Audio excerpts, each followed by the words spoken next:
ई आकाशवाणी गोरखपुर। अब रहुआ सभे वेद प्रकाश पाठक से भोजपुरी में समाचार सुने।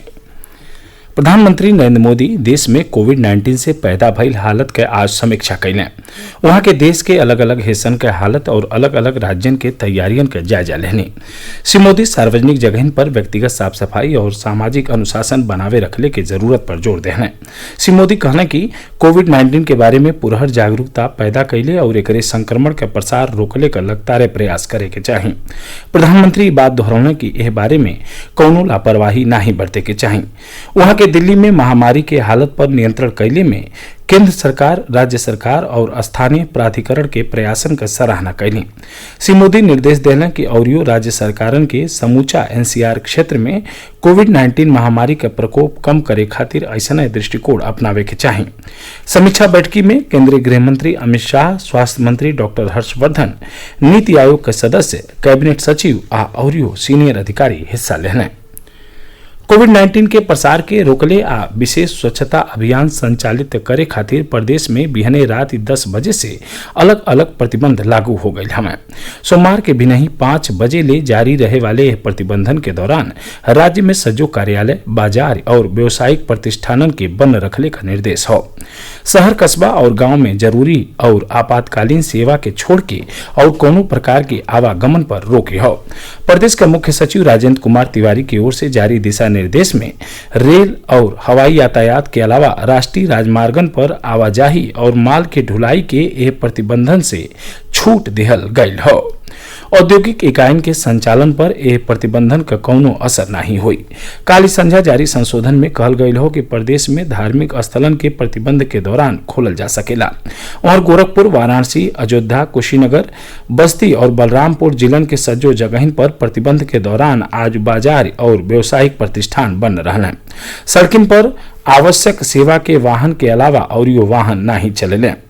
लोग घर ही में रह के प्रतिबंध का पालन कई के कोरोना महामारी पर नियंत्रण में सरकार और प्रशासन का सहयोग कर रहल हमें।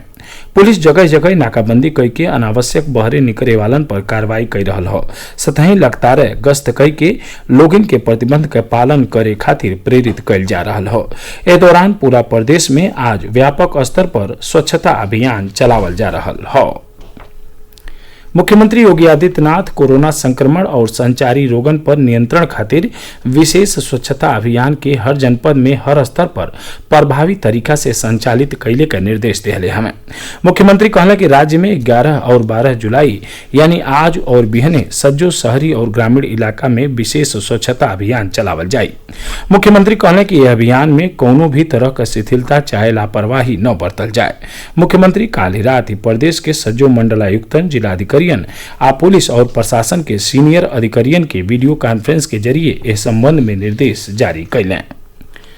केंद्रीय मानव संसाधन विकास मंत्रालय देश में विश्वविद्यालय परीक्षा आयोजित करे बदे विस्तृत मानक संचालन प्रक्रिया तैयार कैले हवे।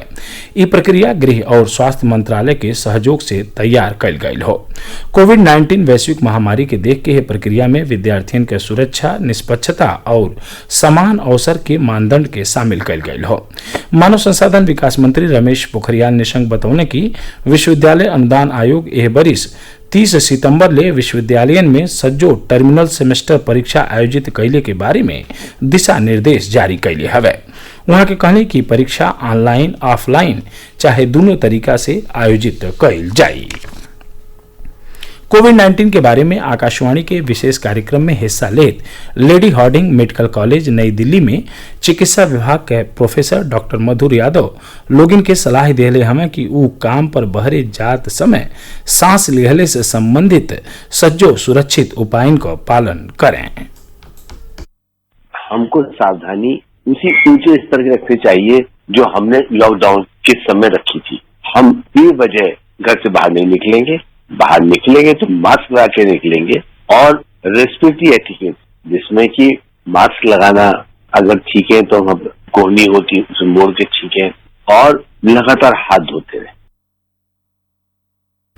प्रधानमंत्री नरेंद्र मोदी ए महीना के 26 तारीख के आकाशवाणी से मन की बात कार्यक्रम में देश विदेश के लोगन से अपन विचार साझा करी हैं।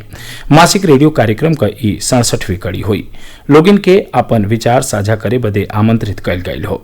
लोग अपन सनेसा रिकॉर्ड करे बदे 18 11117800 पर डायल कर सकें, चाहे नमो ऐप ओपन फोरम आ माई जीओवी पर सनेसा लिख सकें। एक साथ ही भोजपुरी समाचारन के बुलेटिन पूरा भई। नमस्कार।